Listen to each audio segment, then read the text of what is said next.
Hey everybody, you Warship fans, welcome back to the channel. Raspberries here, and I know it's been a little bit once again, but we have been working on two videos, and this is one of them. I wanted to make sure that we got all the information before I got jumped into the conclusions of it, and really just had a rough idea what was going on, etc., etc. Wargaming announced, it was around early February, that they were going to be doing a sub-branch of the Soviet cruisers, which everybody went, really? And, of course, Flamu did a nice burn on them, if you guys noticed. If you want to, look at Flamu's Twitter. It's a really good post. He did a running joke that basically now that there is more Tier 10 premiums of the Russian Navy and premiums of this game than any other Navy in the game. And on top of that, there are now more than most ships that the Russians really did have during the war times. Go figure. So, new sub-branch in the Super Test session. So they're going to be removing Moskva as the Tier 10. And that is going to be now a new premium Tier 10 ship, the Moskva. So I'm not going to be re-rolling my Moskva now for working on stuff. And also, Kirov is getting replaced, too, with a new Tier 5 called Kodversky. I think that's how you go. Kodversky. So that is the new ship. So let's get over what these got. Kodversky is going to look like a much different. We also have, let's just look up here, Alexander Nevsky. This is the new Tier 10 that they will be replacing.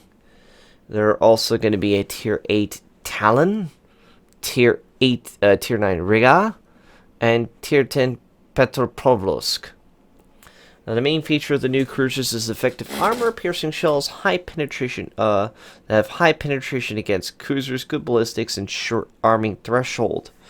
The lower number of over-penetrations, these shells are effective both against cruisers and battleships. The strengths are offset to the average reload time of special accuracy settings, as increased ranges cell dispersion grows faster than any other cruisers.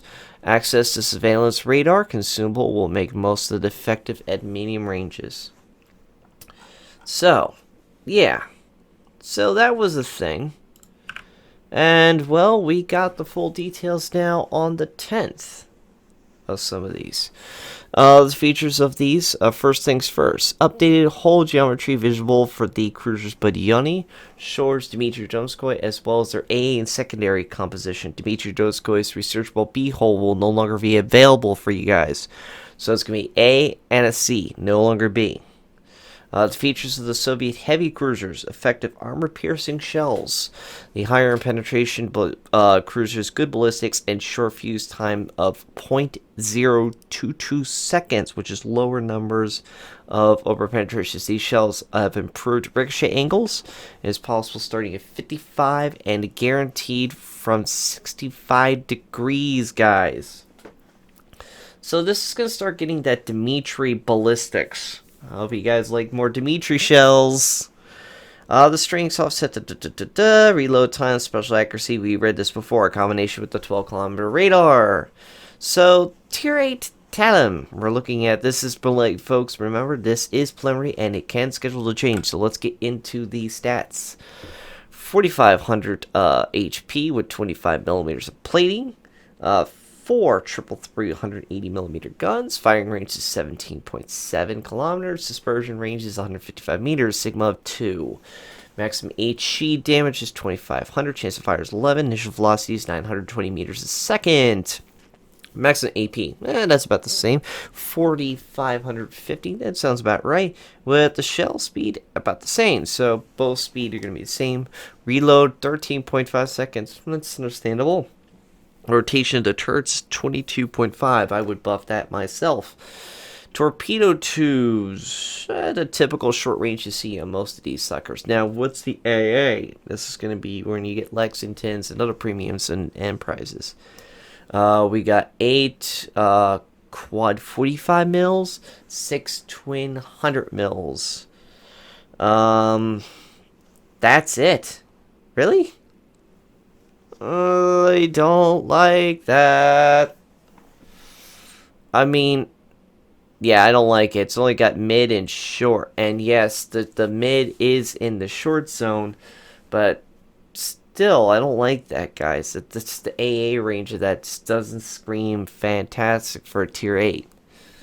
That might be its shortcoming for that ship. Maximum speed 33.1 knots. Turning circle is 900 meters. Rotor shift at 10.9. You could buff that down. I would. Surface detect 12.2. That's not bad because what your radar is a certain aspect. So you could put the radar at a certain point and you can blind radar targets. We'll see. We'll test it when it comes out. Riga. A 50,500, 25 middle plate. Oh, you go up to 220 millimeter. What was Mosfet's again? Let me go look at this real quick. Just humor myself here, guys.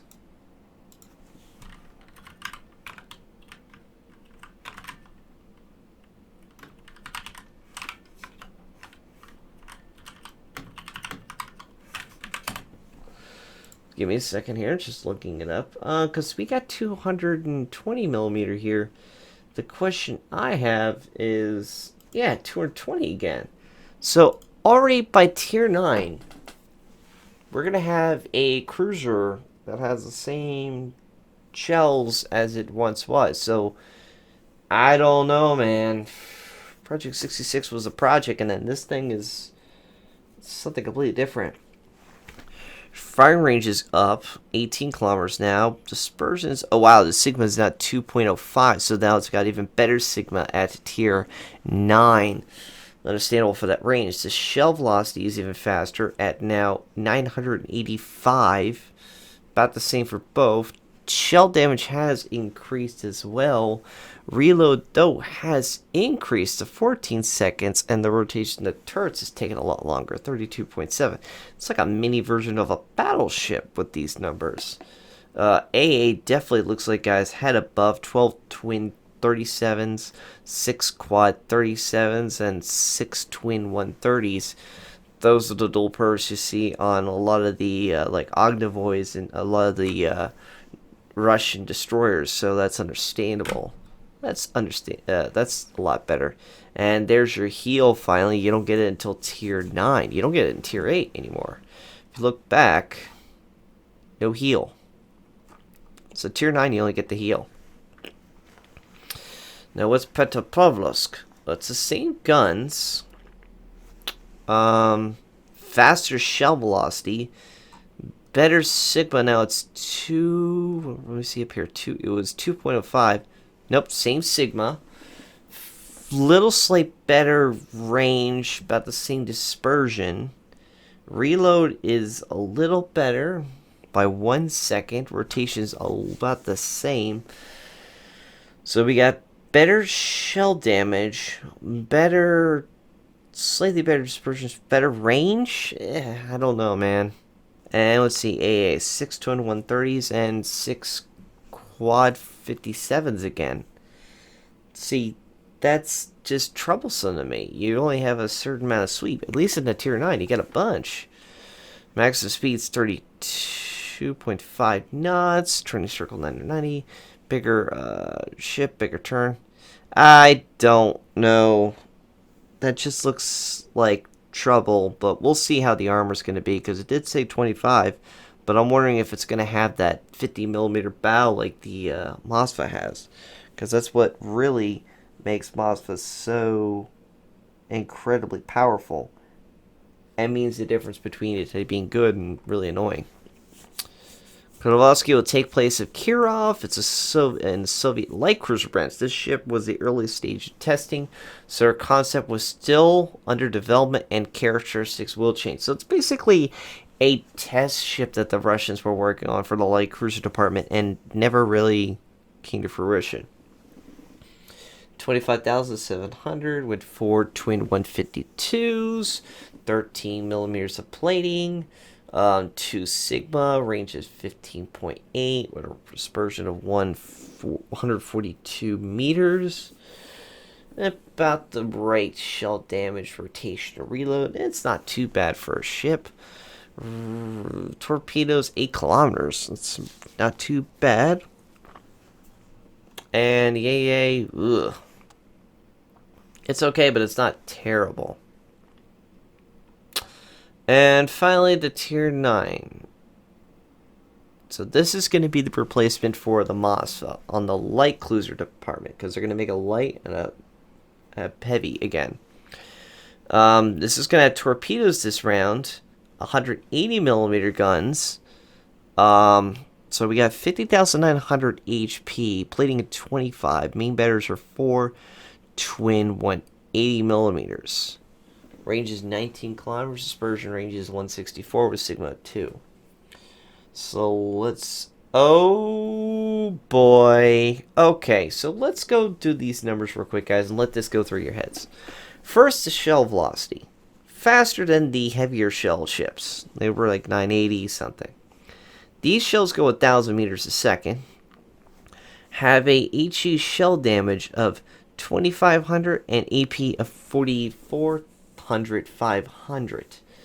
And that's not including 13% chance of fire, a 6-second reload, and a 180 degree of rotation from 180 to the other 180. Then we have the torpedoes. 2 of these torpedo banks, 5 in each of these banks of 2. 14,400 maximum damage with a range of 8 kilometers at 60 knots. Yeah, that's pretty nasty. And that's not including, here's the kicker, guys. 6 quad 57s. Alright, it was tested before with the tier 10s. But not this ship, because it has not just that, the 6 twin 100 mils, and then the main battery guns, the 4 twin 180 millimeters, are also the AA defense for the ship. Yeah, what the hell? Thanks, game. Like, I really, really wanted that. So, the A is insane.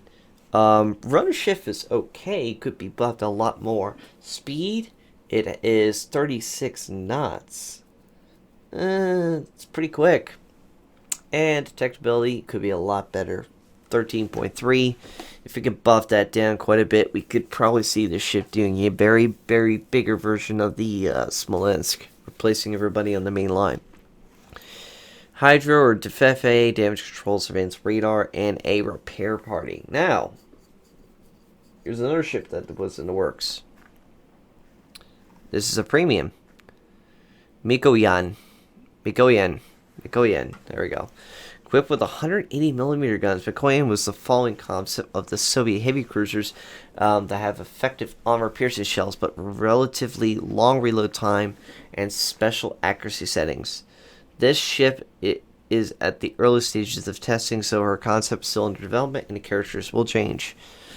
Yeah, for those heals and health and the shells, I don't know. Reload 13.35 seconds at a tier 5, and these are 180 millimeter shells. We'll find out. Here's another one. Voroshilov.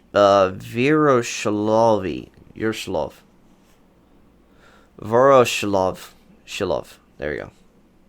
Voroshilov. So copy the Kirov's hull, intended to test possible changes to the ship and her status from researchable to premium. Alright, so this is just a test thing to go through. I'll leave you alone. I won't even talk about the ship if that's what allegedly this is what's going to be. Okay? Any more? Oh my god, we got a long way to go, folks. Archerov is a support carrier with low detection torpedoes that with a 10-kilometer range. Solid choice of consumables, separate slots. However, she has not the best survivability, low damage per minute. Is that 6.5 seconds? Sorry, tired here. 30,200 plating, 16 millimeters of plating on it. 6.5 seconds, 13.8 rotation turns with a reload of 6.5, and that's not including that these shells don't look like they can penetrate much. These 152s at tier 8 might be a very serious problem. Because, to be fair, 152, even though in certain aspects, guys, that is a decent shell, but that's a decent shell for, like, destroyers. Not cruisers. Cruisers need a little meatier of a shell, like an 8-inch. The American 8-inch has been a solid round for the Americans from all the way up to the later parts of the war. But this, a 152, I don't know, man. We'll see. They are dual-purpose guns. It looks like they are AA as well, but I can't legitimately tell you if that's possible. But 35 knots in the water, and you get all this. It looks like you get a surveillance radar. You get hydro, defensive AA, and damage control. And now we have another cruiser. Bagration.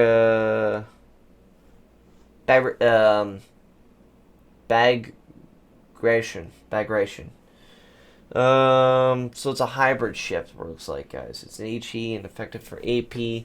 Her torpedoes at AK. 2 kilometer, 180 millimeter guns. So it's got decent HE and AP for a light and big cruiser. 8 kilometer torpedoes. Decent AA for its aspect. And how is this spotted? It can kind of be seen from orbit a little bit with 12.6 kilometer. But like I said, these are all ships in testing. So yeah, there's a lot of ships in the works you can clearly see, but we'll see what happens. Because honestly, like, some of these ships might be quite, I don't know, we'll see what happens. I like to try Petropavlovsk. I like to try Riga. And I really, really, really want to try this light cruiser. Nevetsky looks like an interesting cruiser at Tier 10. And I'm looking forward to seeing what it has. Now, last thing we need to talk about, folks. Like I said, this is going to be a lengthy video, and I actually posted it there in the freaking title.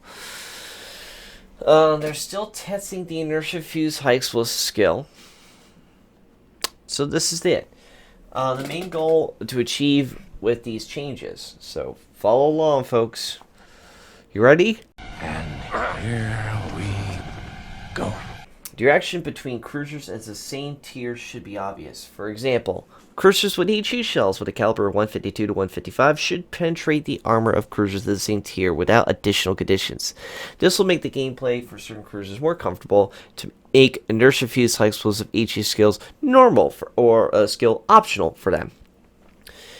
Increase cruiser survivability. Changes to the plating thickness to make cruisers more resistant to battleship salvos if the positioning is correct. The difference in armor to maintain the inequities of cruisers with a gun caliber of 190 millimeters or more compared to those with a caliber of 139 to 189 millimeters. The first group of ships will have a central, quote, box of increased armor plating, and the second one will have only an improved deck. Maintain inter-class interaction in its current state. Cruisers with 152, 155 millimeter caliber, which most of you guys know those kind of ships, is not able to penetrate the plating of same tier battleships without inertia fuse high explosive skill. The next thing, rebalance the inertia fuse for high explosive skill so that the combination of the positive and negative affects player's choice, thereby making the skill non-existent and encouraging variations in cruiser commander builds. So this is the changelog we're going to get. HE shells penetration boost will depend on the tier of the ship. Tiers 1 through 8 will be plus 25% to HE shell armor penetration. Tiers 8 to 10 ships will get a plus 30. Now the skill will reduce the chance of fire by 50% instead of subtracting 1 to 3% depending on the caliber. So now this inertia fuse is going to reduce. If you have 8% chance of fire, you're going to now get a 4% chance of fire by taking the inertia fuse high explosive on your ship. Sorry, Moskva. sorry. Sorry, all light gunboat DDs. You guys are getting the hammer hard if this is going to happen. The skill gains a sizable boost without the corresponding significant penalty, which made it most mandatory. The new variant will bring the efficiency of the skill back to normal. Now for the next part, guys. And we'll talk about this part down at the bottom here with, this picture. So let's get to this first. The rule for calculating armor penetration for HE and SAP shells was changed. Currently, HE shells will only penetrate armor thicknesses lower than the shell's penetration value. With the change, HE shells will not only be able to penetrate armor thicknesses that are lower than its penetration value, but those that are equal to it, which means 152mm shells on a tier 8 cruiser, tier 7 cruiser, will only be able to penetrate 25mm of plating, whereas current penetration is 24. So that's not even much of a difference, but that's 1mm difference for sure. For tier 8 to 10 ships with 152 and 155mm guns, the rule of 1/5 of the caliber will be applied when calculating their HE shells armor penetration. The above change will let HE shells of the ships penetrate up to 30mm of plating on tier 8 to 10. That's it. These changes, cruisers with 152 and 155mm guns should be able to penetrate each other's armor without the need for inertia fuse high explosive. I think there's going to be other reasons why we put inertia fuse. There's sometimes docking battleships that nobody will kill. A duh. So this is the sheet currently, guys. This is before, and this is what's going to look like after. Remember, you can see that some of these are going to be going up. And this is without putting inertia fuse. So, the 100mm of the good old Japanese Kitakaze, Hiragumo, and all that, it's going to go to 25mm. And this is without inertia fuse. Yeah. This is going to make things quite interesting for most of those players who like doing their spamming the armor, the high explosive. And last but not now for the big sheet. I'm going to let Duke bring this up, and you guys can take your time. Pause the video anytime you want. Now, before armor thickness before the change, for the central part for most British light cruisers, it was 13mm. This is it now, 16 and 229 for the armor, in which the EP shells can ricochet.